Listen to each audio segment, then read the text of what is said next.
that's a great. That's so. Yeah. Thank you. Yeah. Gotta show the love, brother. That's Yeah, man. amazing. I appreciate that so much. What is going on? It's your boy Preston, Fat Samurai Guy, back again with another awesome podcast interview, hangout, movie review time. That's right. From my brother from another mother. There you go. Joe Castro in the house. How are you, brother?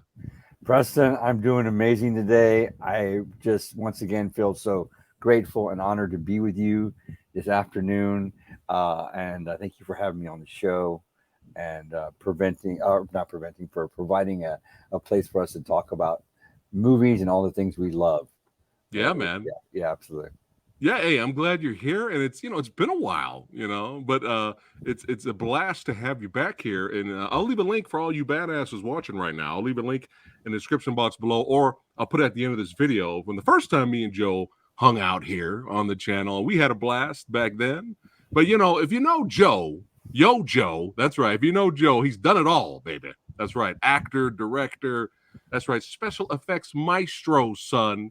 And so I had to get him back. That's right. On the channel. It's great having you here. And as you can see, I want you guys to go back to the first video and I want you to compare us right now. I have gotten older.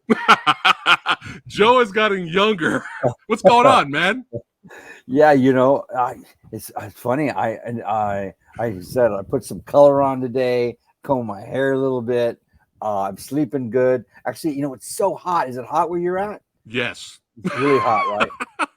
And I'm working nights, and I feel like whenever I get like to as artists, as an art, you're an artist, I'm an artist. Yeah. When we get into our zone, we can work very efficiently. And what I do is I prepare the whole day inside in the cool, so I can go out to the studio at night and get in the zone, and I'm able to accomplish all the things that I need to accomplish. And I kind of sleep better that way. I think that's what it is. I get some good sleep. Joe's getting the good sleep, because he's a busy man.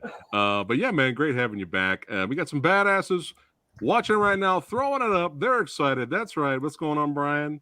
There we go. Brian. Nate Dog saying, happy to make another That Fat Samurai Guy podcast. Good to see you, Nate, brother. We got Kevin all the way from the UK. He says, hello, Fat Samurai Guy, Movie Dojo Army, and the legendary guest, Joe Castro. That's right. People are here. Oh, yeah. And we got a lot of trailers to show you guys today. And I can't wait to hear what Joe has to let us know about it. Some behind the scenes. And we're going to have some fun in it towards the end of the podcast is when we're going to go down memory lane. That's right. We're going back to the 80s, son, to the dark horror fantasy that is The Company of Wolves. And we're going to talk about that towards the end of the video. But yeah, let's go ahead and get it cracking. Wait, hold on a second. What? Who is that good-looking guy? Who's that badass right there? I've never posted that picture yet. I'm gonna give Preston something fun to post and talk about. That is a good friend of mine who starred in the movie Evil Toons, and her name is Madison Stone. You can Google Madison Stone. Yeah. XXX. How about that? There Google you go. Madison Stone XXX. And we were really close for a while. I guess I was 20, 21 there. 20, Oh my goodness. And yeah, that was my first. Almost on your way to being jacked. You're almost there.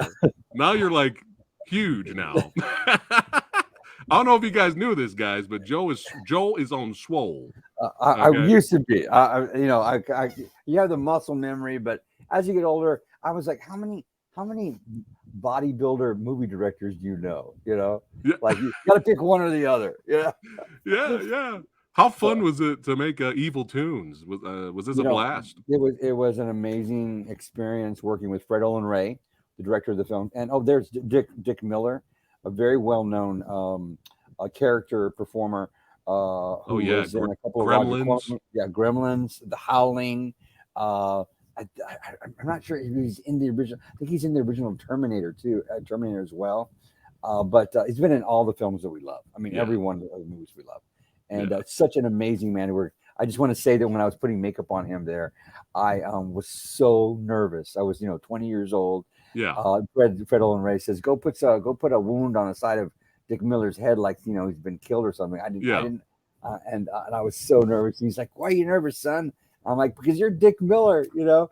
And he's like, "Oh, don't be nervous." And it was just, really great, amazing. You're so young right there. It's insane. Got my little earring in. That's right.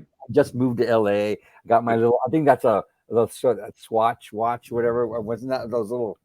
Everybody had them. I forget what they were. The The little, swatches. yeah, Swatch. Yeah, I was on. I was trying to fit in. Oh man, how fun! How fun! You gotta love how Samurai Guy just starts the. I just went straight to it. I got to show it. I got to show it, man. I got to show it. We're having a lot of fun here. Yeah. How was it working with old Fred, man? Another legend. Fred Ellen Ray was he's still one of my great friends today. As you look at me wearing the midriff. I was wearing I was still stuck in the 80s there. Look at that. My shirt was cut off midriff and Oh, I see it right there. That's right. There's David Carradine, which David Carradine was one of my father's favorite villains. Have you ever seen Lone Wolf McQuade? Have we talked about Lone Wolf McQuade? Oh yeah. Okay, yeah. so Lone Classic. Wolf, Lone Wolf McQuade was my father's all-time favorite movie. And if you came over to our house and you had not seen Lone Wolf McQuade, yeah, my father would like literally make you sit and watch it with him again. I must have watched it over like 50 times with different people on VHS. And but yeah, working with David Carradine and Fred and Ray was like a big deal. You know, I sent this picture home to my dad. And he was super proud of me. He lost it, huh? He was like, "Oh my God, you're with I David Carradine." Yeah, he thought I made it. Yeah. Well, Lone Wolf McQuade is a classic, man. You know, it's fun. What's interesting about Lone Wolf McQuade? I mean, the classic showdown between Carradine and Chuck Norris. All right. What's funny about that is a lot of people think that's Chuck Norris's best movie, or at least his best character. You know what I mean? Because you can easily see it. That same character is very similar to Walker Texas Ranger, his series he had, right? Absolutely. But it started there. Yeah. Lone Wolf McQuade. Now you're making me want to watch the movie now. Maybe me and you will review it, Joe, in the future one day. You know what? I would really, really like that. Who knows? They need to make a sequel to that movie, or they need to do that. That would be a great revisit that. Yeah. Have they done anything like that? I don't think they sequeled it. No. I mean, let us know, guys. Everybody watching. That would be great to revisit that. But that would be awesome, though. And I just want to throw out there, to the viewers that my father was my biggest influence in my life, and he made me the man I am today, and he was very supportive of me growing up. So I'm sure he was very proud, brother. Yeah. I'm sure he was very proud. But yeah, man, I mean, your work, that's what made me reach out to you the first time we met, because I was just coming across your work and I was like, holy shit. I mean, this guy is so talented. I've done a lot of things over the years. I've been doing this for, I'm in my 41 years now. And wow. I got my first paycheck when I was 12 years old. And a lot of people don't know what I've done. I've done a lot of things. Yeah. If you want to take a look at my entire resume, go to joecastrofx.com. I have every movie poster I've worked on there on my online portfolio. It's a very comprehensive look at all the work I've done. But nice. I've done a lot of stuff that a lot of people have seen. I'm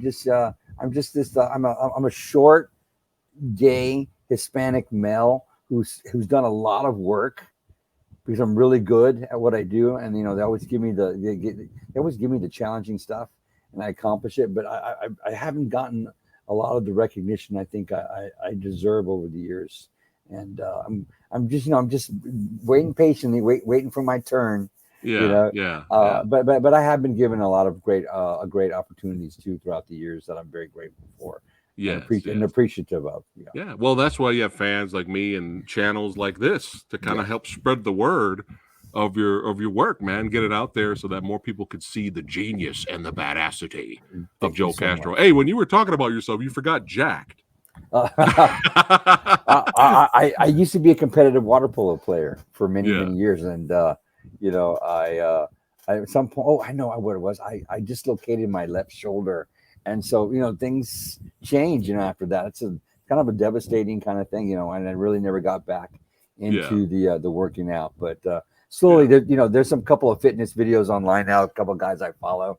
And every time I see their video, I'm like, hey, I'm gonna do some push. I'm gonna do pull out, kind of keep in shape as best I can. Keep it going. Yeah. Yeah, and also practical effects. That's it's like a young person's career. Yeah. You're lifting 50-pound bags of plaster and 100-pound molds and stuff like that. It's a young person's. So I'm it's helping me stay in shape. I think it is. Yeah. It's keeping you jacked. Yeah. We have a question really quick here for you, Joe. Hello, Mr. Castro. Thoughts on Nicole Kidman's The Others? I actually have never seen that movie. I'm old enough to say I saw that movie in the theater when it was first released. Yeah, I remember it being a really cool ghost story. It's paranormal. Yeah, I remember that. Really cool ghost story. And I'm not sure, but I don't remember it really sticking with me like the way the original. You ever see Ghost Story, the movie Ghost Story, with who's in it? Not Orson Welles. Maybe Orson Welles is in it. And I have not. Dick Smith did the special effects. Also, the woman that plays the Borg Queen, she plays the lead ghost. Oh, in the really? film. Oh, you've got to see it. It's called. Oh, I got to see this. Ghost Story. Okay. And it's called Ghost Story. That's more. And to answer their question, The Others is more of like a supernatural thriller. Okay. This other film I'm talking about, Ghost Story, is a straight up ghost story horror movie. And you'll love it if you like special effects. And Dick Miller did all the special effects for Dick Miller won the Oscar for The Exorcist. Wow. And Albert Whitlock did all these beautiful matte paintings for the film to make it very kind of a ghosty, kind of frozen over town. So wow, it's recorded up here. Ghost Stories. Ghost Story. We got to watch it. If you guys haven't seen it, make sure you watch it. Oh yeah, it's a super all-star cast. But the others was okay. It was solid, or yes, it was a good. That was a great film. It's a great. I remember it being a very intense. Like a supernatural thriller kind of film, So you recommend it because I haven't seen it. You recommend? I would. I mean, if you wanted to watch a movie about ghosts, I would go with Ghost Story. Ghost Stories. Okay. Okay. Man, you got me really because curious about that. My husband, he's not really into horror films. Yeah. But every once in a while, I will show him a movie like from the '80s that like no one's ever heard of. That had a major impact on me. And I showed him Ghost Story, and it's one of our favorite favorite films. Yeah. Wow. In fact, now I have to go ahead. Oh, you're in trouble. Ghost Story. You're getting texted. Are you talking about Ghost Stories again? Yeah, I'm talking about Ghost Story. Oh yeah. I mean, look who's in the cast of the Ghost Story. Fred Astaire is in it. What? Fred Astaire's in a horror movie. John Houseman. John Houseman's in it. Isn't he the one that says we will sell no wine before it's time? Wasn't that him, John Houseman? Yeah. Douglas Fairbanks Jr. is in this film. Patricia Neal is a famous actor and also Alice Krige, who's the Borg Queen. She plays the villainess in the film, and she is just out of this world, creepy, amazing. All right, just look, watch the opening scene. It's 5 minutes long. It's gonna get you. It's gonna be sold. You'll be sold. Nice, 5 minutes long. Opening scene. All right. It is up here. It is recorded. We're gonna make it happen. And you never know, Joe. Maybe we can meet back up in the future and talk about that movie. That'll be fun. I'm telling you, you're gonna appreciate. You're gonna appreciate this. Got some more people showing some love there. Kevin says you are underrated for your talent and hard work. You deserve more recognition for your tribute to the FX industry. Well said, Kevin. Thank you, Kevin. I appreciate that. That's right. Very nice. All right. I'll come back to some questions a little bit later, guys, but we got to keep it rocking and rolling because I only got Joe for a little bit. But yeah, let's have some fun and show some trailers here. And we can talk about some of these recent projects you're working on here, brother. All right. Let's start with The Night Caller. Let's do it. The Night Caller. All right.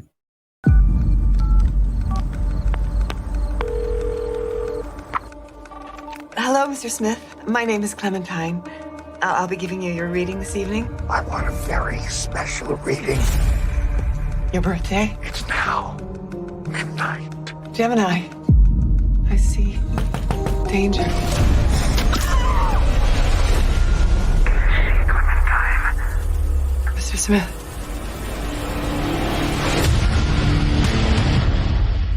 What happened? What you see? The caller. James Smith. I saw him murder a girl. You really saw? Yes. Clementine, baby, you're in danger. He is coming for you. Wake up, somebody's in the house. You have to stop this. You've had a vision before and turned out to be nothing. I'm not going to the police. They'll never believe me. LAPD, you want home?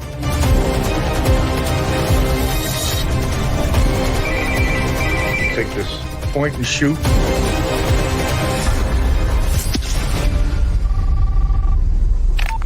What do you see, darling Clementine? I saw you die.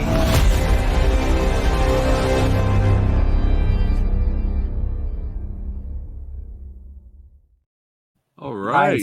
It doesn't look like it has a lot of gore in it, but it has a lot of gore in it. Like they didn't show any of the gore in it. There's like really? There's like full on-screen scalpings and genital mutilation, and there's a scene where the killer is killing this woman, and he is basically penetrating her with a knife, and it's super dark. It's super dark. Wow. And that's awesome because it's like the trailer doesn't give a lot away. Not at all. Not at all. And actually, that is a very sleeper, very successful micro budget film that was shot here in LA. Director Chad Farron, amazing director, and we just shot the sequel for it, and it's coming out. It's called Scalper. Because the first film was so successful, and it's just the second one is it's a full on a tribute to the original. And we bring back all the things about the 80s slasher movies that you love. There's tons of scalping. I actually have a role in the film. You gave me a decent role in the film. Hell yeah. Very proud I want to of. see you act more, man. It's fun. Yeah, I got the acting bug. I'm ready to, if you're out there and you're watching this and you want to make a movie and you need great special effects and you need someone who's really dedicated to the craft as far as acting is concerned. I have 40 years of experience of watching people act terribly. So I know what not to do. Okay. I just want to put that out there and let everybody know. I know I took professional acting classes. I'm a very good actor. I don't know how to act funny. I only know how to act well. Right. That's what I do. I act very well. And copy that. Look at that. You got a knot here saying, "Damn, that was freaking creepy." There you go. He's creeped out. Nice. So Scalper's the sequel. Scalper's the sequel. I want to say something about the first film. In the first film, Chad's very clever about how he goes about introducing the material to you, and to make the original Scalper like crazy, like what happened to him. There's a scene that was kind of cut from the film where his father severs his genitals to keep him from I'm not sure exactly why he does it, like the psychosis behind it, but it's kind of explained. And I actually made this severed genital prosthetic like in his old age, like he's grown up with it, and I get to wear. This is for Scalper, right? This is for a Nightcaller, because Nightcaller is the sequel to it. Okay. If you blink, you'll miss it, but it's in there. You try to get it all in there, There's a little bit of every crazy, demented, dark, twisted nook and cranny from. And the cast. Was that Bai Ling there? Bai Ling's in it. Steve Railsback's in it. Robert Miano's in it. And it's a big all-star cast. Nice. Yeah, man. It's the thrills and the chills on that one. Yeah. I didn't think it was going to have slasher elements to it at first. Right. Yeah. No, it's not. See, it's not. He didn't show any of the gore in that. Yeah. But there's a ton of it in that. Yeah. Do you have the trailer to Scalper? Oh, we're getting ready to play it right now. But giving a shout out to Anubis. That's right. What's going on? He's another fan of Company of Wolves. There you go. It's so much fun. He really enjoyed it. And he knows his werewolf stuff. That's right. He is like he's like the master of werewolf movies. He's a werewolf movie connoisseur, if you will. But it's good seeing everybody. But yeah, I did not know Scalper was the sequel to Nightcaller. So let's have some fun and let's check out Scalper. Let's do it.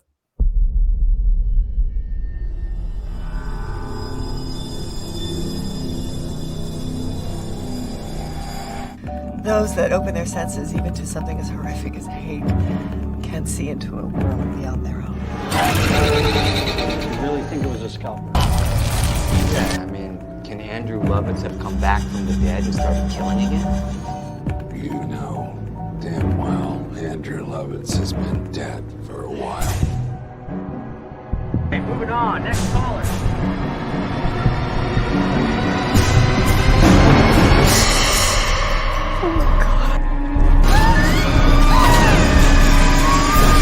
I've got a bad feeling about this.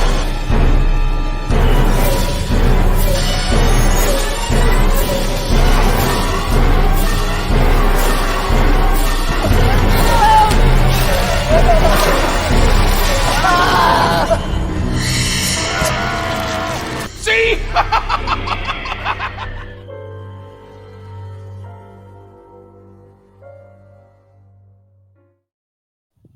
I'm really proud of that one. I mean, I'm proud of them both. You could actually edit them back to back, and they're perfect sequel.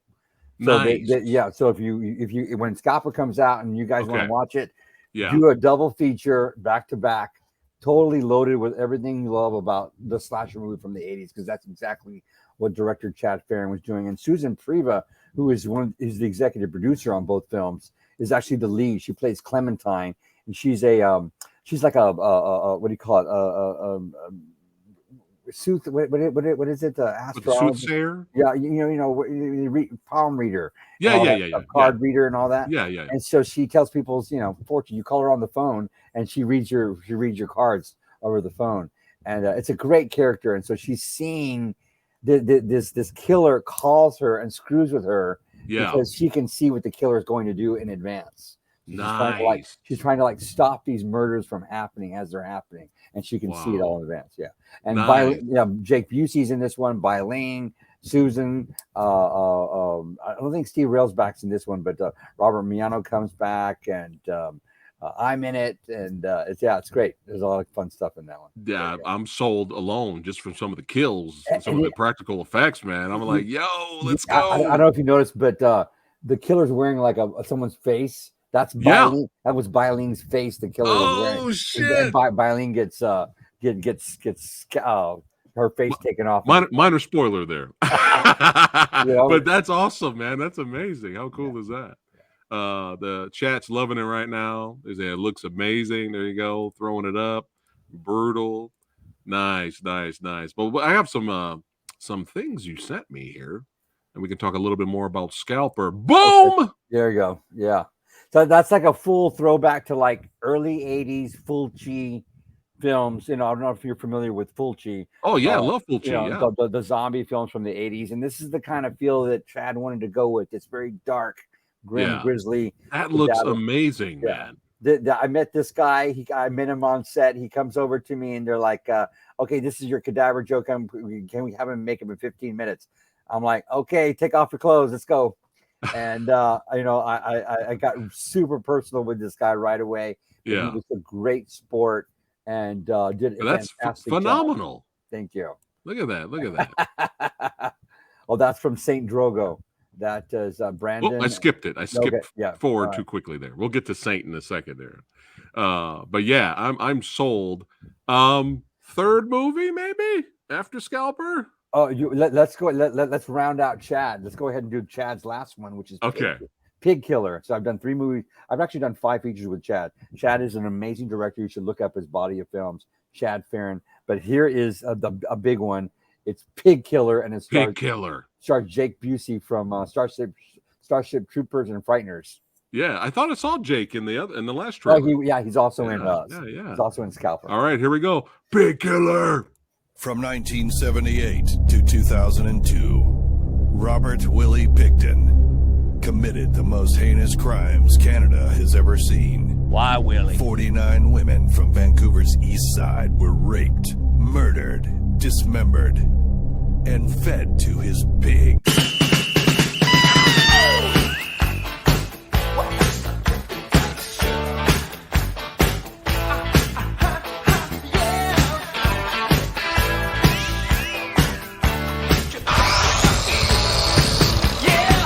Why you complaining about that young girl, how she hung you up? You better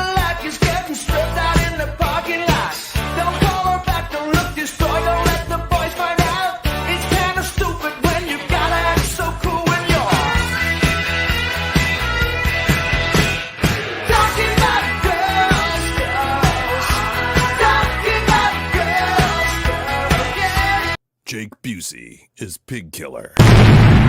Coming soon. There's so much crazy stuff in that film. I saw it at a screening at AFM, the American Film Market, last year with my husband, and we Yeah. were in the theater the first time we'd seen it. And my husband looked over at me halfway through the film. He's like, "This is too much. This is too much." And Well- I said when I walked out of the theater, I felt so dirty that I did a part of it. Oh man, that looks hilarious and fun. It looks. I mean, It's super Jake- dark. It's super dark. It's well, we love dark comedy. We love it. They present. He presents it as a nice, fun, piece of film. Yeah. But once you get into it, it's like, don't touch me there. It's like he raped my eyes with his camera. Right. Yeah. I was getting that vibe too. A little bit of Motel Hell and Blood Diner style. Yeah, definitely. Yeah. Yeah. Kevin's already seen it. Kevin loves it. You already seen it Oh, already. you guys seen it? All right. Yeah. Nice. But yeah, that looks. I mean, that's like perfect casting with Jake Busey as this character. Jake Busey, Ginger Lynn plays Jake Busey's mother. I thought I saw her, Yeah, and I saw Michael Paré. Shout out to Werewolf Brother. Yeah, man. Had a chance. Yeah. Michael Paré is he's amazing. Love that guy. Bad Moon. Yep. I mean, it's so many good movies he was in. Streets of Fire. Yeah, man. And a super nice guy, super personal, nice guy. I like these, and Jake is one of these actors as well. These actors that use their star power to make other people feel amazing. It's this thing. It's this act. It's not an act. It's this skill they have. They've done so many amazing things, and they use their star power or their skills and their genuine love of others and their art to make people feel amazing, and they just do it with such skill and grace. Which is probably something you don't really see a lot of as long as you've been in the business, right? Well, when I do see it a lot. Okay. I don't see it in a lot of people. But I do see it a lot because it's very obvious when it happens. You're like, oh, look at that! Look how wonderful that person is. Felissa Rose is one of these people. Right. Yeah. And there's quite a few of them, but Linnea Quigley, Brink Stevens, love her. Yeah. Michelle Bauer, Debbie Rashawn, all these women. They just, they use their gifts to make other people feel amazing. And, That's what it's all about. That's how it should be. Yeah. That's how it should be. I'm trying to be that way. I'm trying to be like that. Yeah. I didn't get a chance to hang out and chit chat long with Michael Paré, but I did get a chance to meet him and take a picture with him real quick. But I had a small little tiny part in a movie called Headless Horseman. Shout out to Jose, little Master Chaos there, Jose Prendez. Yeah, he was in that. He played the devil. Michael Paré played the devil. And I had a little smart, thuggish, ruggish, get my ass kicked role, which I'm pretty good at actually.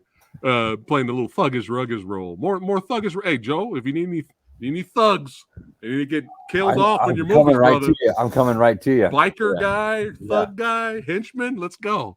Man, let me know. I'll come drive down there to LA. Let's do it. I'm counting on it. I'm gonna make it happen. Yeah, you heard it. You heard it here, guys. You heard it from Joe. Yeah. But yeah, let's keep rocking and rolling. But I'm enjoying all these trailers so far, man. And I have a feeling I'm gonna Pig Killer's right up my alley. Pig Killer, sure. yeah. But yeah, let's talk about this project now. Okay. Saint Drogo. Saint Drogo. That's correct. Yeah, Saint Drogo. This team, there's these two men at the top with me, Brandon and Ryan. Yeah. They and another guy named Mike wrote a film called Saint Drogo and produced it, and it's hitting the film festival circuit. But it's an amazing horror film. It's really good, slick horror film. I'm not even remotely building it up. It's a good, solid film, and I got a chance to do some of the crazy effects in the film. There's another special effects artist who did some of them as well. But there's that's Chad from Scalper. Scalper, right? Yeah, me from Scalper. Yeah, I make sure I throw that up there. Yeah, it's a very proud moment right there. Nice. Yeah. But Saint Drogo is coming out and I want everybody to see it. If you keep it on your watch list, let's put it this way: I was forced to Google things I never thought I would Google. Really? I'm gonna leave it that way. Yeah, doing the research for the effect stuff because there's some really truly original ideas and concepts in that film. Nice, nice. Yeah. And I- I'm not going to put out any spoilers. Okay. I'm going to leave it at that. I think I sent you a couple of pictures of the effects in the film. Yeah, that's something. That's a teratoma. Ooh. That teratoma is one of the is a large piece of growth on a human that's trying to turn into like a twin. That's never fully developed. Right. And Look that's in at the film. that. That looks fantastic. Look at that. Thank you. Yeah, that's nice and juicy. Yeah.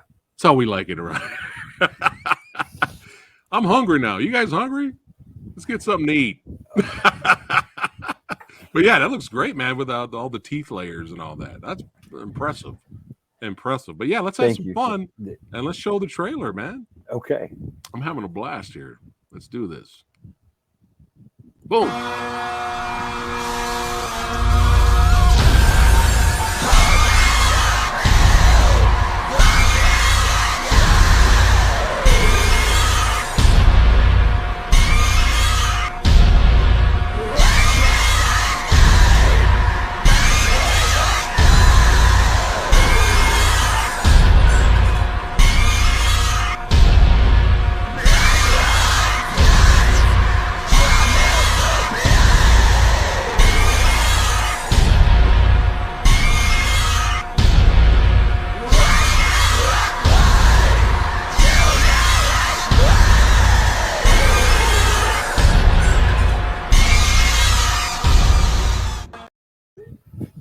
Hey, Anubis, if you're still watching, I'm sure you already know the music that was used. If not, I know you're gonna reach out and hey, get them on your show, Anubis. Yeah, and interview the guy who made the song there. I was getting the whole like industrial black metal vibe there from the music. Yeah, the guy that plays the lead villain. They're all the guys involved in that. They love this dark speed metal, dark metal kind of stuff, and the film has that kind of feel as well. And can you, without spoiling in it, can you give us a little bit of the plot synopsis? It looks really interesting. Yeah, absolutely. Yeah. So at the very tip, have you ever been to Provincetown? I have not. At the very tip, you know how it curls like a little boot, and it curls. You know how what is that? Massachusetts, right? At the very tip, yeah. It kind of curls like a little hook. Right. At that very tip is a beach, and there's a little town there, and people go there flock there every year in the summer. Gays go there every year in the summer, and it turns into this big, huge kind of crazy pride kind of thing. And now a lot of regular people go there. A lot of straight people. Everybody goes there. It turns into a big party town. And what happens is some people get stuck there because they come there and they run out of money. And because it's so far away from the rest of the state, they get stuck there for some reason. And sometimes they're never found. What? People go there to party in the summer and they never come back. Wow. And it's a well-known fact. Wow. So that's basically a little movie, put a little horror spice. Yeah. And that's kind of the premises. Gotcha. Of the film. Yeah. Okay. And the film kind of reveals some dark secrets of things that may be happening in the town. All right. Like that. Yeah. Is this out now or is this coming out? It's right now. It's doing the film festival circuit, so it hasn't been released yet, streaming or hard copy anywhere. But when it does come out, I'll let you know because I'm super proud. Well, I'm proud of all the films I've done, especially stuff with Chad. But this one right here, because of the themes, and these are my gay brothers up there that made this film. Even though it has like a lot of gay themes in it, it's not really a gay film. It's just a film, a super dark horror film that happens to have lead characters that are gay. Right. And but it is definitely not for the squeamish. How about that? What? Y'all heard that? Not Holy shit. Well, I'm intrigued even more now, not sir. For the squeamish. Yeah. Yeah, keep me in the loop on that one, man. Yeah, for sure.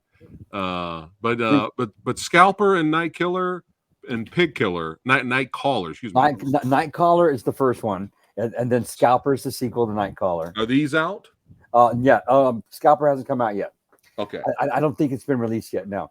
And I think Pig Killer, Pig Killer comes out in August, I think. Okay, there you go. Comes out in August. Pig Killer comes out in August. Yeah. Nice. And Nightcaller is out right now. Yeah, in fact, I Okay. think you can watch Nightcaller on Prime. And it's a super tight, great film. It's not one of these slow burns. It's not one of these films with a lot of fluff in it. If you go to the Right. bathroom and you come back, you may have missed a portion of the story. Okay. It's a solid story all the way through. Nice. Yeah. Nice. You got to pay attention. It's worth You the have to pay while. attention. Yes. Yeah. All right. Nice. I can dig it. But before we get to the Barn 2 Electric Boogaloo, let's have some fun here and let's play this next trailer. The Beast Comes at Midnight. Let's do it.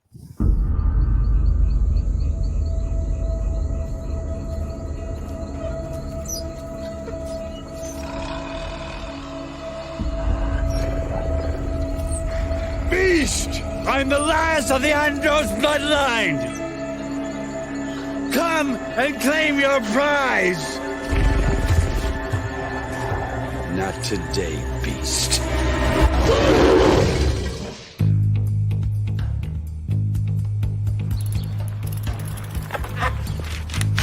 That kid's a weirdo. Look out! What are you doing on the road, Death Note? You trying to get hit? Part of some weird ritual, huh, Dr. Strange? So, you're the Crimson Kid. I'm Mary. Yeah, I know. Here.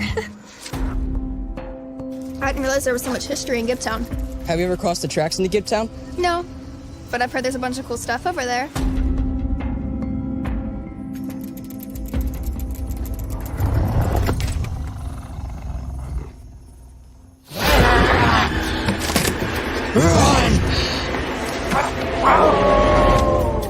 This is very real tough.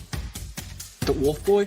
I need some information. Chasing Disguise? A werewolf. That's what your new story is on? The attacks are moving from outside of Fishhawk and into Gibtown. He's becoming stronger.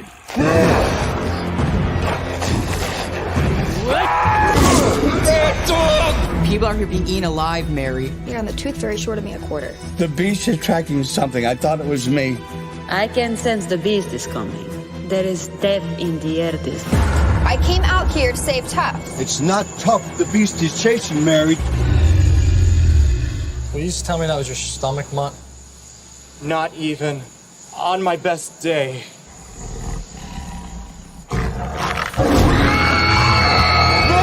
I know you guys think I'm strange, and maybe I am, but maybe it takes someone strange to fight something strange. I'm with you.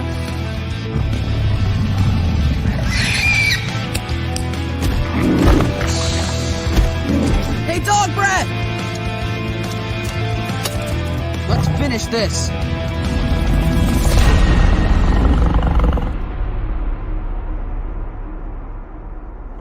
Do you think dogs think that we're pets?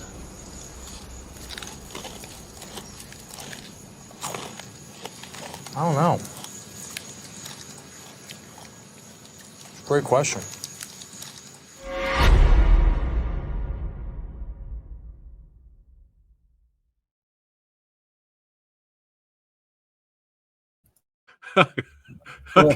Okay. Hold on. So you mean to tell me Michael Paré is in another werewolf movie and you're the werewolf? Yes. Is that what's happening? Yes. Sold. I'm sold. That looks fun, man. That looks like a lot of fun. The first day I was on set with Michael, and I was playing the werewolf attacking Michael at one point, and he comes over and introduces himself, and it's like, you're gonna do great. And I told him I was nervous and that I appreciated him. This is the kind of thing, this is this very talented man, making sure that everyone around him is comfortable. And he's a very skilled, talented actor, so it was just an honor to be on camera with him and, be in a film with him. And you're the werewolf. And I'm the werewolf. I'm not only in the costume, I'm the man. I get to play the man that turns into the werewolf. Yeah. And I had never done anything like that before. And what happened was I sent the director a pre-production design of what I wanted the actor's face to look like, who they were going to cast as the werewolf beforehand. So I had my husband take a picture of my face with the yellow contacts that I had ordered in. Yeah. And I CGI'd the teeth that I wanted to build for the actor on my face. And I did the hair pattern, whatever. And I sent him a Photoshop design. And they sent me back a message. And they said, like, Joe, we want you to be the werewolf. And I was like, oh yes, it was like it couldn't be any better. And how cool! I just want to say, like, the first time they put me in front of the camera as the actor, this is a young person's film. This is like ages 12 and up, so it's not. There's no blood in the movie. There's no actual violent deaths on camera. Yeah. Because it's meant to be like the kind of film you introduce your kids to with horror. You know what I mean? Gotcha. Let's watch a horror film for the whole family. Yeah. This is the one. And he put me in front of the camera. He's like, Joe, you're crawling across the ground and your body's in pain because you're beginning to turn into the werewolf. And they're like 50 feet away. I'm like literally in a swamp in Florida, crawling across the mud and the dirt. And they're like, and action. And I'm like, I just went for it. First take. And I crawl across the ground. I'm supposed to reach into my pocket and pull out a piece of this girl's clothing and smell it, and then like hold it up to the light. And cut. And then it's like crickets, right? Quiet. Yeah. Then I hear, yeah, from Video Village. I hear the whole crew's like, yay! And the director came over and shook my hand and he goes, "Now we have a werewolf movie." And nice. I'm so happy to hear that. So yeah, if you love werewolf movies and you have kids or young people you want to watch a cool horror movie with, the Beast Comes at Midnight is that film. Yeah. It's a cool story. It's about it's basically about like guys like you and me, this young quirky guy who has a podcast about monsters, and he's trying to figure out these murders that are going on in his hometown. And he gets this other kind of nerdy, quirky, pretty girl to come along with him and try to figure out the murders. Right. Nice. And don't forget, guys, October's right around the corner. Hey, all you dads out there and moms, you got a whole bunch of kids want to sit down and watch something on Halloween Day. There you go. There's your movie right there. You comes at midnight. That's right. Yeah, nice, man. Nice. The Barn, I heard a lot of good things about the first Barn. I have not got a chance to see it, but I'm actually a little bit more intrigued to see. I've been meaning to catch up to watch the Barn, but Barn 2 has got me a little bit more intrigued. Do I have to watch the first Barn to watch this one, or I could jump right in? Yeah, absolutely. You could just jump right in, but once again, the Barn and the Barn 2 are these films that you could literally edit back to back and they'd be beautiful, perfect sequels of each other.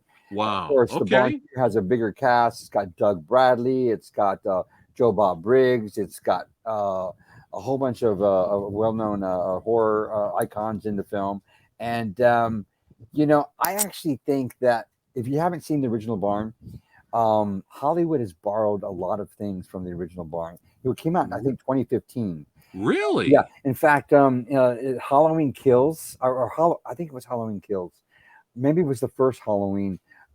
There's a scene where I guess Michael Myers carved someone's head to look like a pumpkin. A kill in it. There's he like carves off his nose and his eyes look up like a pumpkin. A jack-o'-lantern. Yeah. They actually did that in the original Barn like 2 years before they stole it in Hollywood and did it. Wow. One of the most original kills I've seen in I don't know how long. So when I saw them do it in the new Halloween film, I'm like, they just ripped off. Bastards. But it's all right. It's all right because I guarantee you the Barn is probably more entertaining. Oh, it's just than some of the recent Halloween movies. It's just a full throwback to the 80s. Everything we love about the 80s and early 90s. All practical effects and a great no fluff. I think Linnea Quigley's in it. Ari Lehman's in it. Dude, this is amazing. Yeah. So, well, speaking about going, the throwback to the 80s and 90s. I mean, this poster alone right here. Yeah, It's hand drawn perfect. art. Yeah, the barn too. And so don't you miss this, Joe? I do. I really do. Oh my God, I miss posters like this. I really do. I feel like it's a lost art, and I've mentioned it and talked about it a lot in the channel in the past. How a lot of posters, especially for the the big budget AAA movies, they're all generic and vanilla. They're always the same. It's just the '80s, man. They nailed it when it came to the paintings and really awesome posters for their movies. I agree 100%. Yeah, now they have computers that make all this stuff and put it all together, and it's kind of lost its touch of being so personalized to the fan base. Yeah. But right here, the three lead villains that you see there's 5 up on top. The 2 up on top I didn't design. That's a pig and a like an old Indian crow. But the three below that, the one in the middle is the boogeyman, like the devil, and then the one over on the right, which is the scarecrow, which is he's basically a corn on the cob head. That's a corner on the cob. Nice. And Okay. then there's Jack, the jack-o'-lantern guy. So you designed those 3 bottom main villains. Okay. And those are the same 3 villains in the first film. Oh, nice. And because I'm actually a super fan of the first film. And I reached out to the director to tell him how much I loved the first film, and that's how I was asked to do. You're making me want to buy both of these at the same time. Well, I'm gonna just get when 2 comes out on Blu-ray. Is 2 coming out on Blu-ray? I think he's going to release a special Halloween pack this year of both films. Yes, and they're going to be on Blu-ray.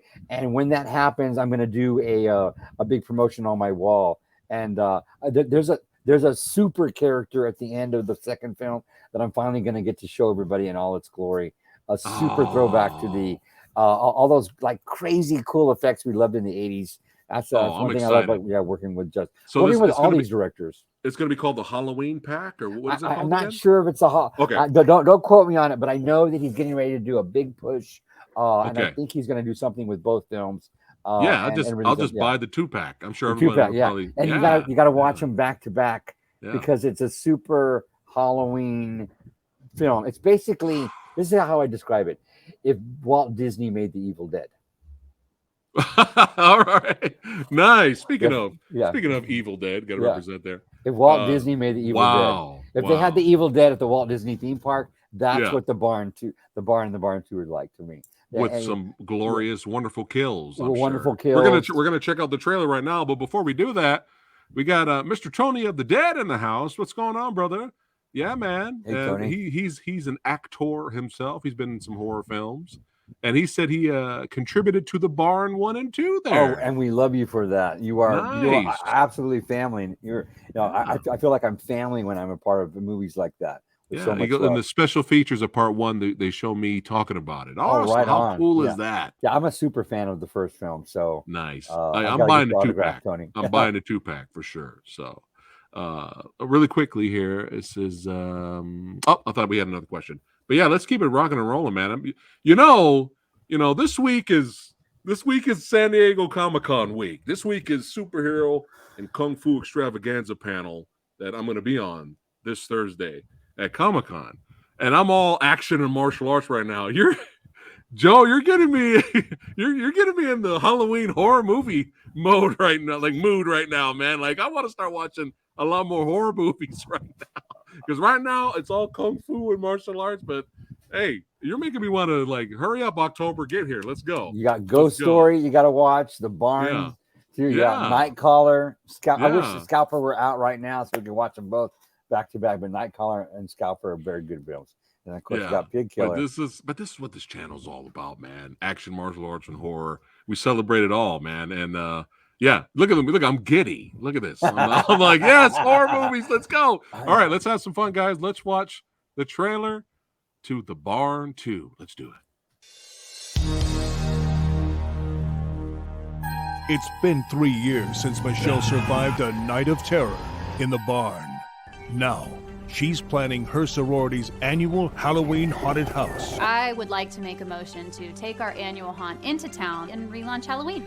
I think on a large scale, Sam and Josh's haunted house would be the perfect way to kickstart Halloween and get back at Barnhart. But the town busybody has other plans. The faster we can make this vote to reinstate the ban on Halloween, the faster we can shut down that barn party. And unfortunately for the girls of Gamma Tau Psi, a few uninvited trick-or-treaters have some plans of their own. The cornfield, slaughter room, and pumpkin patch are upstairs. And that haunted house seems to be the perfect place to make a new house of horrors for our ghoulish fiends and their new friends.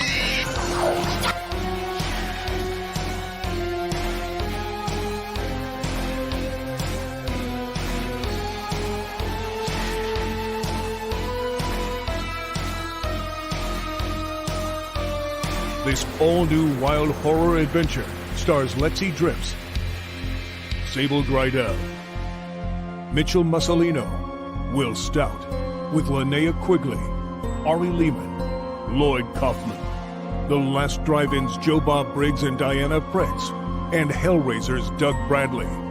The Barn Part 2. This year, no one can stop the harvest. Coming soon to home video. Dude, you got a whole bunch of legends in this movie, man. Wow, how cool is that? Yeah, super proud of that film. Yeah. The guy who's doing the narration, that guy sounds familiar, like back in the old days. Is that the same guy? Is that the same voice narrator? I don't know. I don't know. Maybe they conjured him up. Who knows? Yeah. I was gonna say when I was doing the they had me up on set for 2 days. I did zombies for 2 days. I think I did 26 zombies in 2 days. Like oh my God. Full on makeup. So I had to put the makeups on and then kill them as well. We had a team of 3 people. There's tons loaded with practical effects. I mean, the movie, if you love practical old school gore and effects done in a classic way, this is a movie for you. And yes. But with lighthearted fun. You know, like I said, if Walt Disney made The Evil Dead, I'm sold. Yeah. But with fun and gore too. Yeah, fun and gore. Yeah. Sorry about that. But we got some photos here. Boom. There you go. Yeah. Lloyd Kaufman. All those legends right there. And Ari. Yeah. Yes. I ran into Lloyd Kaufman at Comic-Con last year. And I went to the Troma booth, and he was there, and he was like the sweetest, nicest guy, man. Got my little autograph. Yeah, it was really cool meeting him for the first time for me. Oh, but he was cool because he like wanted to talk. Yeah, I didn't want to bother him because there were a whole bunch of other people there that want to get a picture with them and got autographs and stuff. But I just wanted to show my support to Troma, and I bought a movie. And I had him sign it, and I just want to get out of his hair. Like, thanks again. Got a quick picture. I don't want to bug him. It's an honor just to get that. And he like pulled me aside and was like talking to me about the movie I bought. Like he was just like trying to talk, like hang out. I was like, oh man, this guy's so cool, man.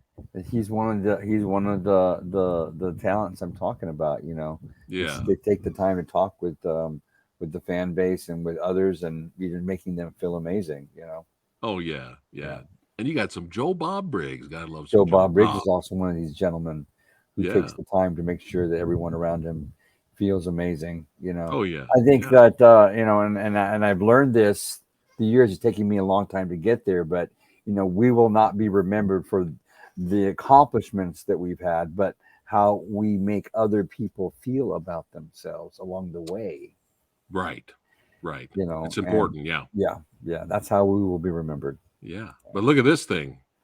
Yeah. Look at that. I actually learned how to make a silicone mask on the barn too. That was one of the requirements because the director steps into this role and he wanted to make sure that the mask came on and off quickly. Yeah.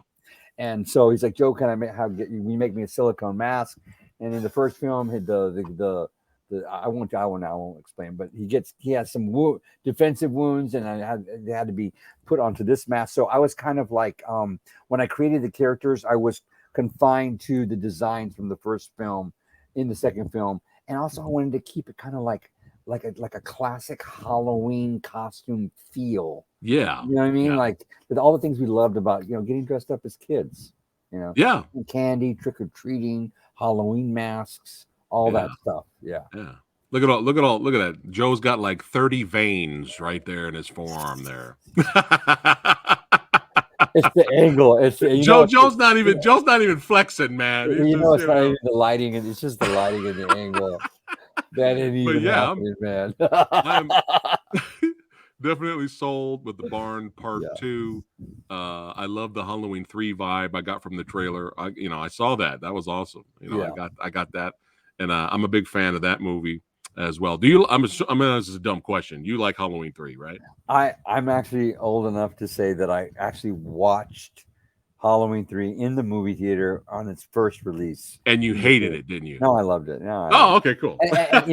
and Tom Berman, who did the special effects for the film, his son Rob Berman is one of my mentors. Like I speak to Rob maybe at least once a week, and right. And that film has a special place in my heart because of that. So no, I mean it just goes without saying. Yeah, that film was amazing. Yeah, what a fun movie that is for sure. Absolutely, man.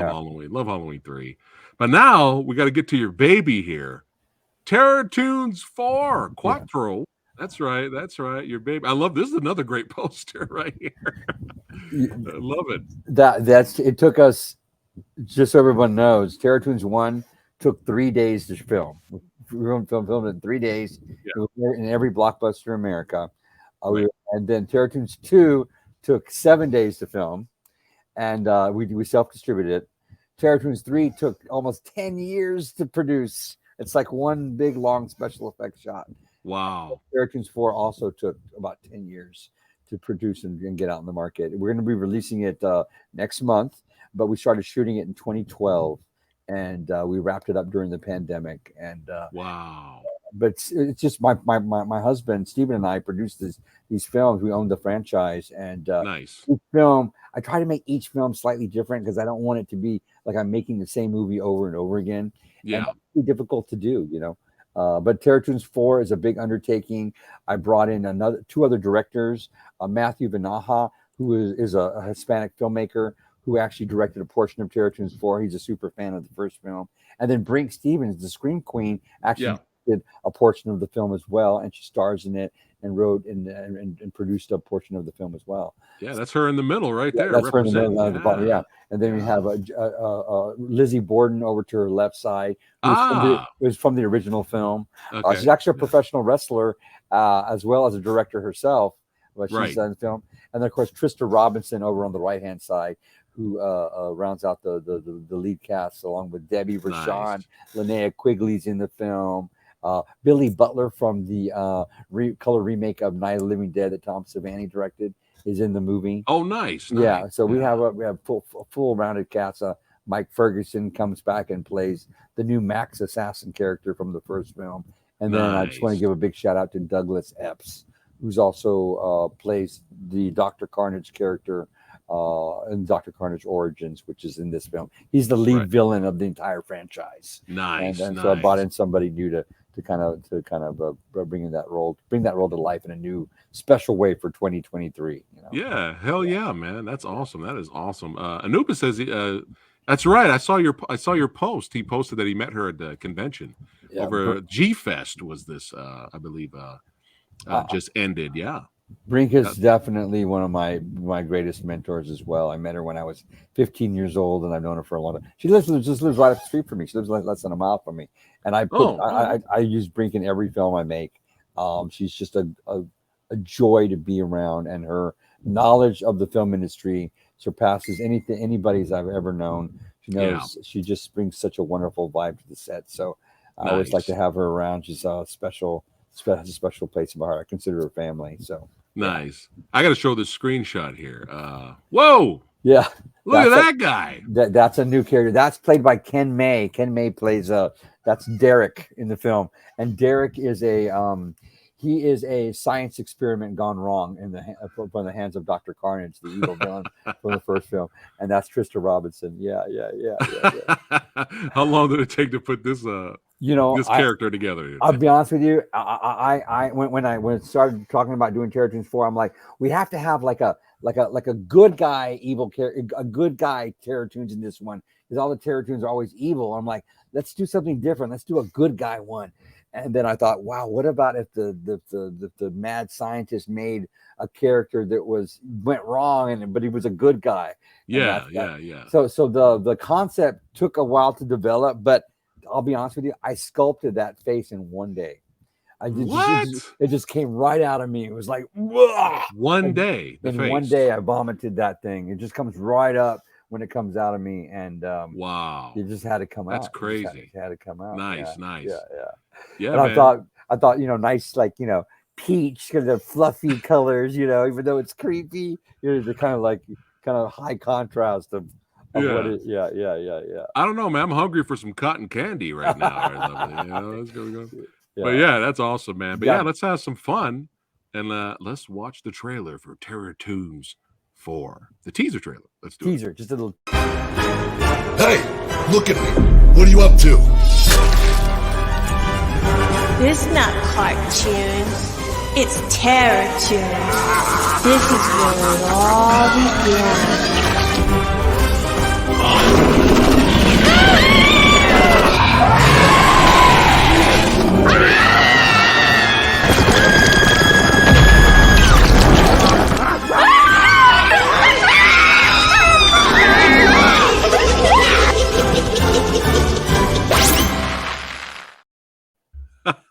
Yeah. Trailers are so difficult to put together. Yeah. The director cutting it, I was like, we got to put together a trailer, Steve. It's like just 30 seconds, just something quick, just but the whole movie's like that. Like the entire film is like high energy, intense, wild. Yeah, it's like watching a cartoon. Like if you put on what's the one that I love so much, the one that's on Cartoon Network, that's the Robin and the cyborg guy. What's that one called? Teen Titans. Teen Titans, yes. Teen Titans is just like insanity from the high energy from beginning to the very end. I love Teen Titans Go, and that's what I wanted to make. Like Ren and Stimpy meet Teen Titans. With some Itchy and Scratchy thrown in there. And horror. Dexter's Laboratory. Don't forget my side of horror, please. Yeah. That looks amazing. It looks wild, man. Thank you. I was already dying over here. You couldn't see me, but I was already dying with a big, gigantic, huge rat just pulling the guy's intestine out. I just want to say, when you watch this movie, my wish is that you see something that you never thought you would look at. Okay. You know what I mean? Like, oh, I never thought I would look at that. Nice. Or I never thought I would see that. So I'm hoping you see something truly original that you never thought you'd see before. Nice. Well, chat's loving it right now. This is awesome. That takes talent right there. Creative. Thank you. Anubis is like, oh my God, this looks epic. There you go. Thank you. Yeah, you just keep up with the awesome creative content, sir. You just keep Samurai Guy smiling. Oh my goodness. But yeah, man, Terror Toons 4, I'm sure all your fans of the franchise that have been following all of these movies, I'm sure they're really excited to see this. Now, I read something, so let me know if I'm right here. Is there going to be a 4-pack? Yes. Next month we're releasing the Terror Toons quadrilogy. That's right. And that's how you do it. Yeah, and it's a super special packaging. My husband Steven's been developing this quadrilogy for over a year now, and in it will be all 4 films, and also there's going to be a Terror Toons 1.5 in it. 1.5. If you've ever seen Terror Toons 1.5, it's an extra special 15-minute film that it bangs an entire feature all into 15 minutes, and also there will be Terror Toons 3, which never got a hard copy release. And then of course Terror Toons 4 will be in there, and awesome. It's gonna be special packaging. Your fans are going to go crazy, and I'm sure this is going to bring in new fans because you got collectors out there. We got to get this 4-pack now. I don't want to talk about I do want to talk about it's going to be special packaging. We're going to have venticular artwork on it. This is not going to be no micro budget thing. We're going to go all out. Nice. So, it's going to be really cool. Lenticular covers? Oh man, how cool is that? And in a special metal packaging and metal. Yeah. Is it going to be some more special features on there too? There'll be some stuff in there. Yeah, there'll be some behind the tunes. All right. It's I called like Behind that. I Yeah, like that. Behind the Tunes. Yeah. There you go, guys. Stay tuned for that one. And But they'll even now, go ahead. Yeah. no, go ahead. No, Go and ahead. there'll even be some a couple of pieces of stuff from my childhood on it as well. Some short films from my Nice. childhood on there as well. Nice. Well, congratulations, brother. I Thank know you. this is Thank you. like awesome for you to get this movie out there and have them all together. And this is your creation. Well, Is with your team, you know? I just want to just take a moment and just say it's really taken a lot of people to come this far. And I mean, we don't have time to thank everybody, but there's been some amazing men in my life and women that have truly shaped and molded me to be the man I am today. You know, Brink Stevens, Herschel Gordon Lewis, my father, Thomas Terrell Pittman, Forrest J. Ackerman, and then the people like you that give us an opportunity to come and talk about the actual reality of how much work it takes to get to where we are. You know, Yes. all these things are very important. So I don't want to take complete credit all myself. And then, like, literally, my husband Stephen has over the years. I'm basically a kid and I play in his world, and he provides the amazing place where I work and play and live. And without him, none of this would be possible. Yeah. Oh, nice. Very well said. We're very, very, very well said. And yeah, man, again, congratulations to you and all these projects coming out. And I know there's going to be a lot more, but we're not ending it or we're not done. No. See this wallpaper we got going on right now behind us? We're going to talk about this film right here. And I have to give the shout out right now and the thanks to my brother Joe, because Joe was the one that recommended this. I've never seen this movie. That's crazy. That's so fantastic. I'm so happy I turned it on to you. The cover is so iconic that when I was a child, Joe, this was burned into my brain for years, and I never forgot this iconic cover. You know, on VHS sitting on the shelves at the stores. You know, at the rental shops. Yeah. Two of my all-time favorite movies come from the UK. The first one is Extro. I need to see that. You've never seen Extro? Oh my gosh! God damn it! It's on the list. It's on the list. Extro. Davenport, Mr. Davenport directed. I forget what his first name is, but Mr. I saw some of the effect shots. Look amazing. Extro, like totally, just really truly shaped my career. And then of course The Company of Wolves. And I just want to say I saw this movie. I think it came out in 1983. I think I was 13 years old, maybe 84. 84. Okay, I was 14 years old, and my friend Miranda Richardson. She was a year younger than me, and she was a freshman. I was a sophomore, and we went to go see this on a Friday afternoon, like early evening, probably like 6 p.m. or 8 p.m. showing right after school. It was rated R film. Of course, back, your parents can sign you into a rated R movie. And San Antonio, I grew up in San Antonio, Texas. And most people don't know, but San Antonio, Texas used to be the heavy metal capital of the world. That's why, what is it? Ozzy Osbourne, Pete on the Alamo, and all the heavy metal bands came to San Antonio to play. But also, San Antonio was the test market for all horror films. Nice. And so every horror movie that came out in the theater played in San Antonio, Texas.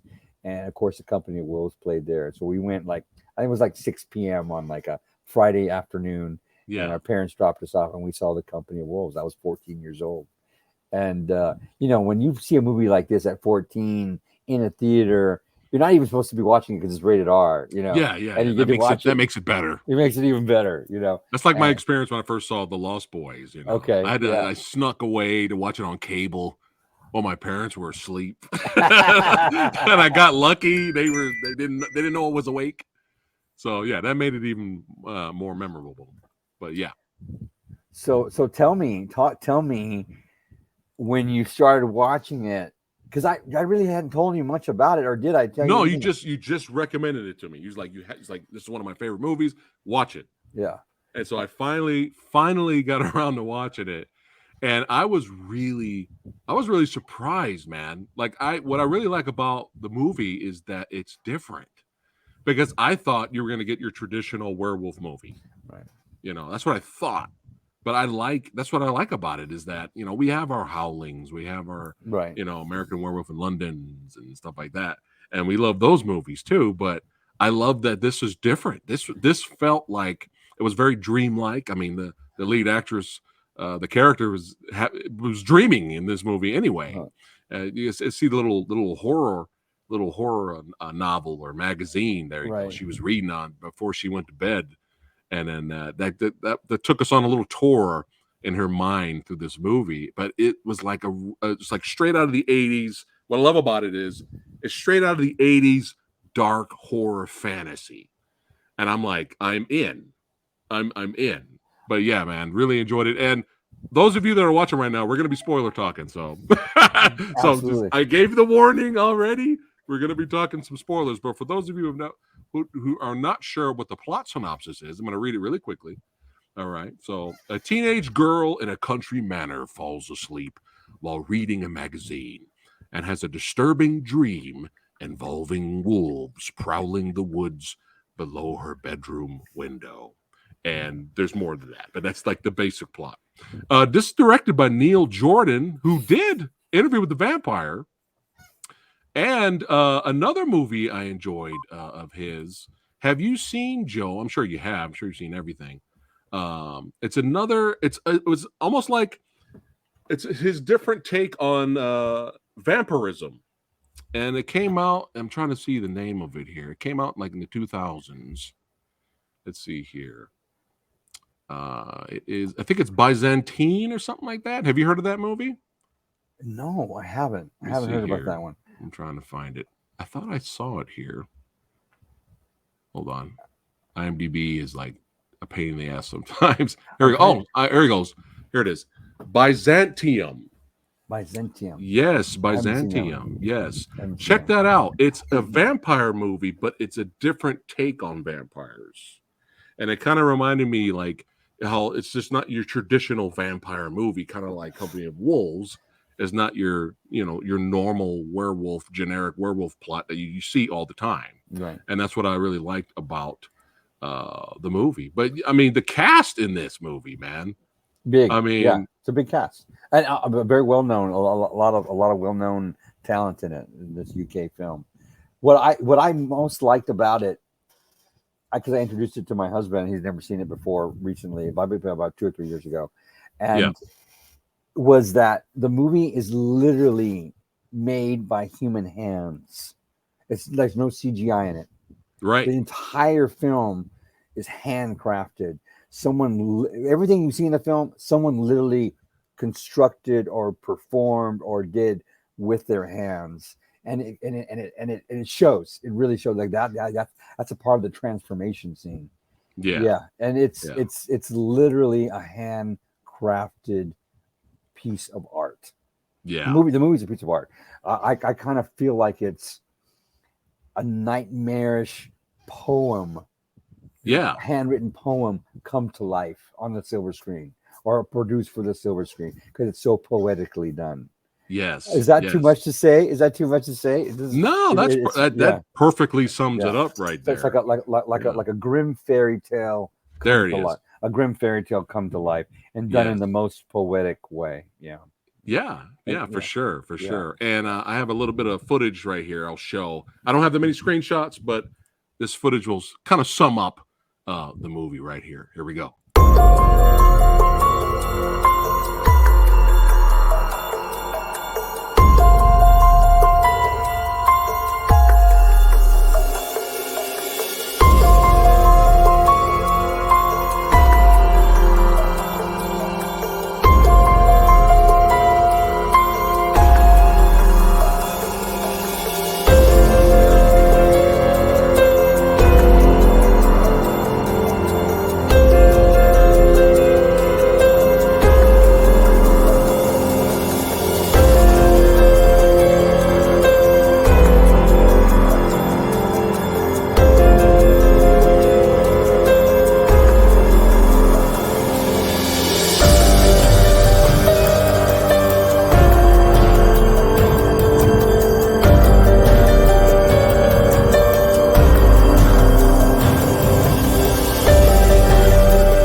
Yeah, beautiful. Such an underappreciated werewolf film. And what talks about the Company of Wolves, and it's That's true. I Everybody don't says see any reviews really. People say The Howling or Miracle from London. Yeah, but the Company of Wolves, they really try to do something different, and it works perfectly, in my opinion.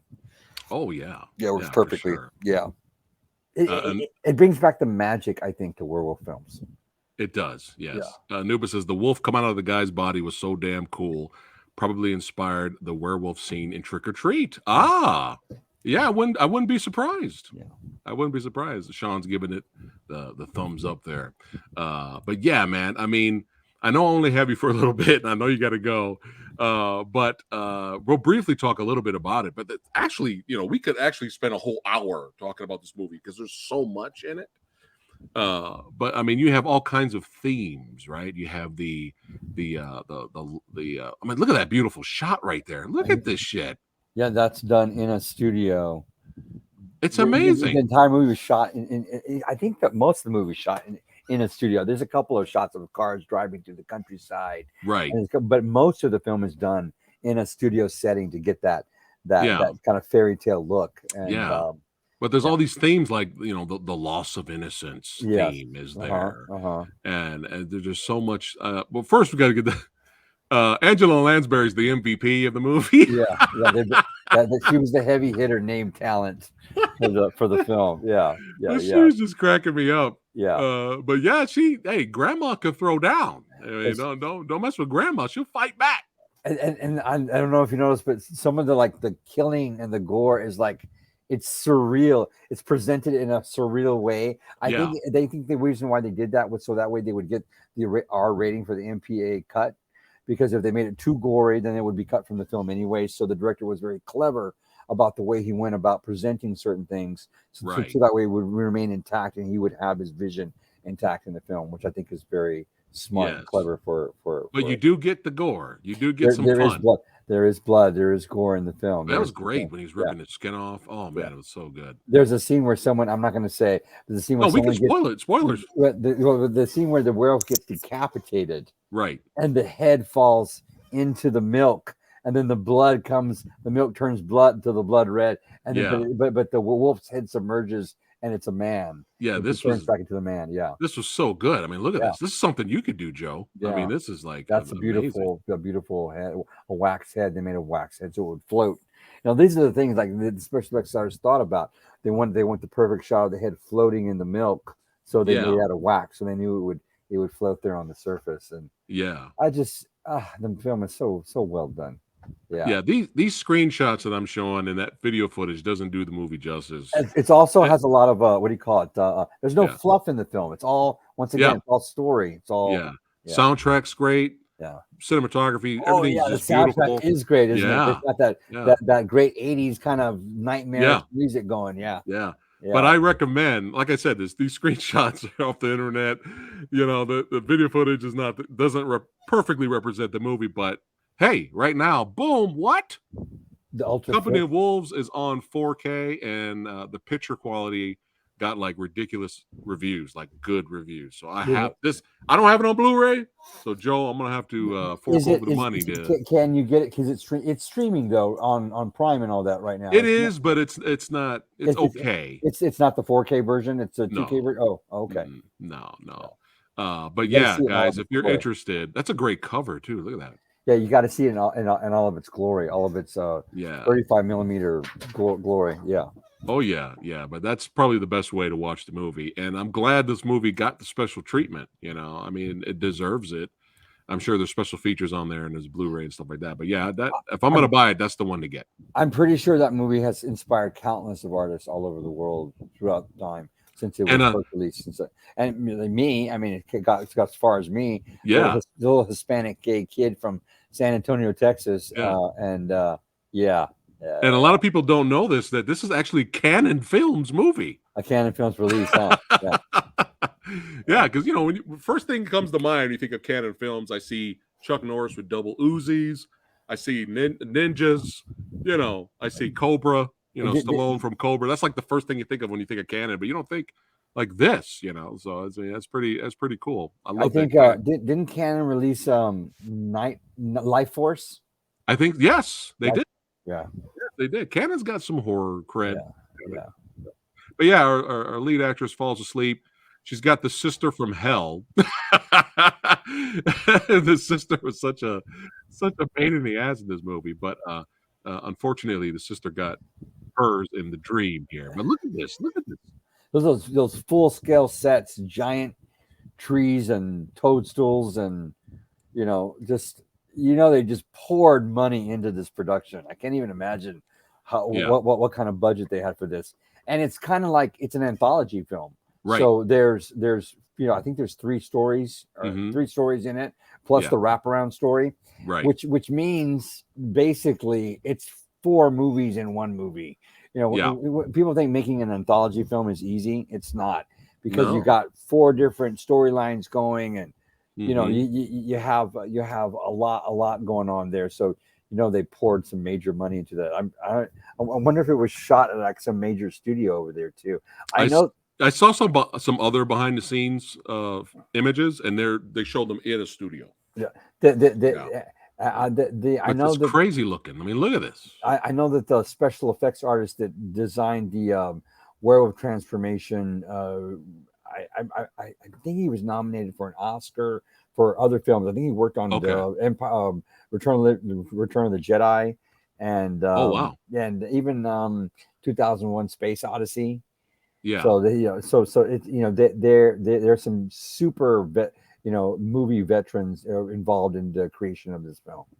Yeah. Right. And look at this shot right here. I mean, it's such a beautiful looking movie. And this is even not even from the Blu-ray or the 4K that's out. This is just some random image. But yeah, just a beautiful movie. So Stuart Robertson is was the special effects supervisor for this film. Yeah. And he's known for GoldenEye, Krull, one of our favorites, Krull. Remember Krull? All right. Hey, we reviewed Krull on the channel. And The World Is Not Enough. And he's known for all right. He also Little Shop of Horrors. The one that was in the 80s.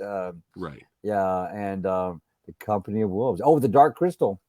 All right. Dark Crystal. So all right. So he's done quite a few. Also the 1994 version of Mary Shelley's Frankenstein. The big one that what did you think of that? What was your honest? You love it? Yeah. Okay. Kenneth Branagh did a fantastic job of De Niro, right? Yeah, I really liked it. It's just a guilty pleasure. It may not be like the most amazing version of it, but it's like it's like a giant box of chocolates. It had everything in it I like. Yeah, but here's the thing though is when I first watched it, I didn't know. I never read the book.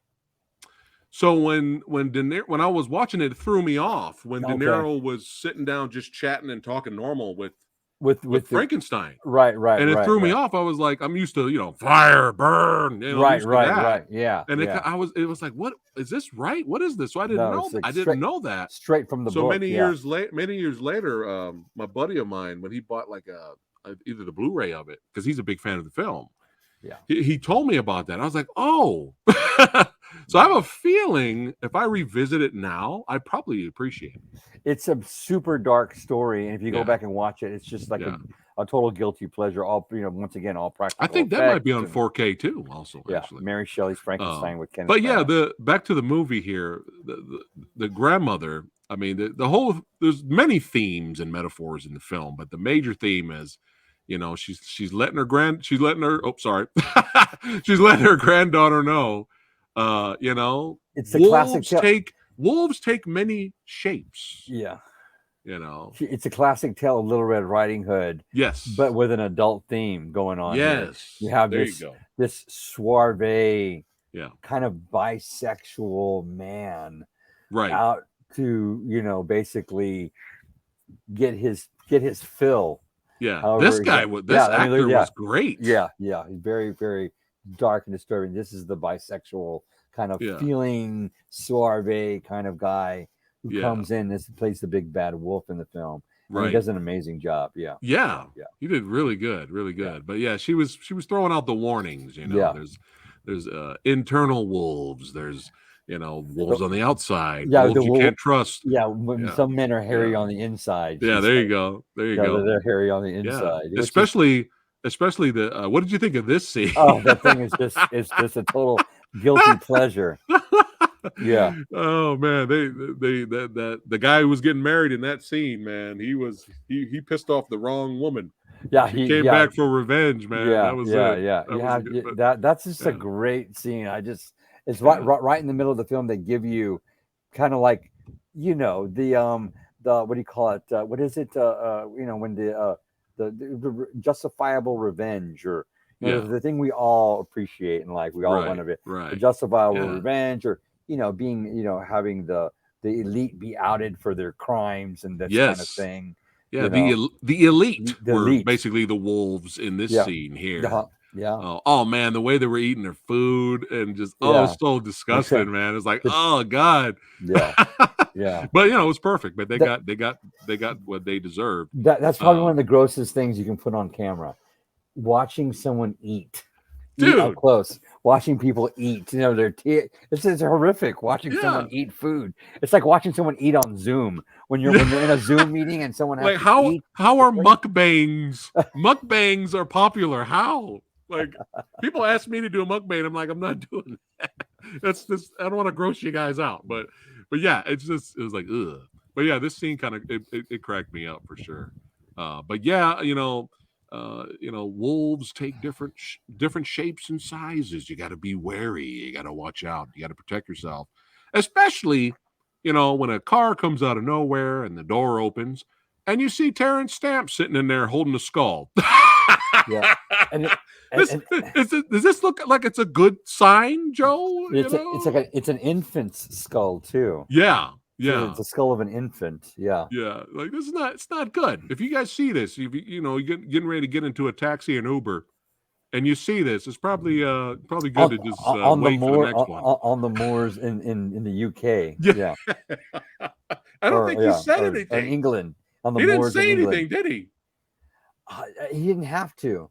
It's Terrence Stamp. It was the young man, right? It was a young man. Yeah. That he was it was basically you're gonna face your crimes, I guess. Right. He went out there and he wanted something, and Terrence Stamp, aka probably most likely the devil granted it. Yeah. And it backfired on him, there's just a lot of fun little moments, memorable moments in this movie. And hey, watch out for the wolves, man. Watch out for the wolves. Were you surprised with the ending, the outcome? I loved it. The ending not the ending of the movie, but the ending of the dream, the outcome, like what happened to the lead character in the dream. Were you surprised by that? I'm talking about the girl, the Red Riding Hood. Like girl. after the iconic shot and moment happens. Yeah. I figured that's how it would go down. Okay. Yeah, that's how it would go down. Because I thought she'd end up shooting him and taking him out at first. Yeah, no. But I was surprised it went the way it went. I was like, oh, okay, well, that's different. Yeah. She found pity on him, right? Yeah. Pity on him. Yeah. Yeah. That's what that's another lesson, Yeah. We should not pity, but just not react the way you would normally react to someone who was trying to harm you. You pity on them, and you take back your power and you can walk away, right? Right. But she learned her lesson too, because it seemed like she was a little bit too trustworthy at first. Well, she was a selfish little girl. Yeah, she was a selfish little girl, and so she learned a lesson. Her grandmother had to die though in the process. I know. I know. But just like a classic tale of Little Red Riding Hood, Yeah. Oh God, I'm not going to talk about this. Have you seen this, Joe? I did see it. Okay, that's it. We're not. I'm not going to talk about it. We're just going to keep moving on there. It's bad. That's all I'm going to say. It was bad. Wasn't there like a kickboxing Red Riding Hood in that film or something like that? That one. It was just really bad. I just remember it came and went really fast. I'm like, what are we doing? Yeah. Like it was the whole Twilight fame and her. Just to let everybody know, in Terror Toons 3, I also tell the classic tale of the Red Riding Hood, except it's the Red Riding Hood is played by a young boy, and he's with red hair, and he's part of a gang called the Red-Headed Locos, and they wear like red hoodies, and the big bad wolf is played by a black actor who is his friend. He's friends with the Red. He's friends with Red. He's friends with Red, and they go on their own adventure together. All right. And there's also the Three Little Pigs are also in the same story, but the Three Little Pigs are these bad cops. Yeah. Okay. All right. Yeah. Well, that already sounds better and more interesting than Red Riding Hood 2011. I'm watching this movie. Me and Lady Fat, my wife, Lady Fat Blood. We're watching that movie, and we're like, there's a scene where there's like a festival, and the main girl is trying to dance in a sexual way. Red Riding Hood. She's trying to dance in a sexual way with her friend to entice her ex that was getting married to this other girl. And I'm like, what the fuck is happening? I'm like, what is this? What is this? What are we doing? What kind of werewolf movie is this? But Twilight, True Blood, it is what it is. There was other parts of the movie that had potential that I liked, but I'm just sitting here like, what is going on? But yeah, yours sounds a lot better. But yeah, back to the Company of Wolves, man. Really, really, really enjoyed it. Yeah, the iconic shot. I mean, it really has everything: cinematography, soundtrack, practical effects, no CGI. I mean, just memorable moments, very dream-like, nightmarish-like. Not that many movies feel like that. They try to feel like that, but they don't nail it. And this movie does. It definitely does. And we recommend it. If you guys have not seen it, yes. Yeah. And I feel like this is definitely one of those movies where you watch it, you can keep watching it, you'll pick up on new things. And you can introduce other people to it too. And even people that don't like horror films, because it's not really so much a classic horror film, even though there's some classic horror elements in it. Yeah. It's just a beautiful feature film and classic tale of, and everybody likes Little Red Riding Hood, classic tale of the Grimm fairy tales. Yeah, you can introduce other people to it, and they would really be able to appreciate it. Yeah. So watch it, buy the 4K. Joe, I'm sorry this went a little bit too long, but we had to sneak in the Company of Wolves, man. We had to do it. Thank you again, man, for the recommendation. Absolutely. I'm gonna watch it immediately to get the taste out of Red Riding Hood 2011 out of my head. Now I want you to go and watch Ghost Story, 1981 with Fred Astaire and Alice Krige in it. Yeah. The Borg Queen, the woman that plays the Borg Queen, that redheaded woman that you've seen in many other films. Oh yeah, I think she was also in. She was also in the recent story about Hansel and Gretel and Hansel. She plays the witch in that film. She's a great actress. Yeah. Yeah, she plays. She's Sleepwalkers.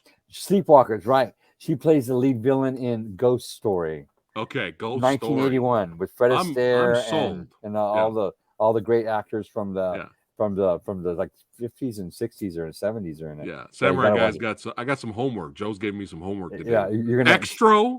Yeah, Ghost Story. Oh my God, I can't believe you haven't seen Extra yet. Joe, we're coming back. I don't even know why. Extra.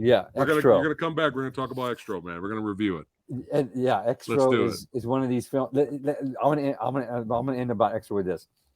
The first time I saw Extra, I put it on VHS. It was a pirated copy. It was 1983, and I was eating dinner with my grandparents and my parents.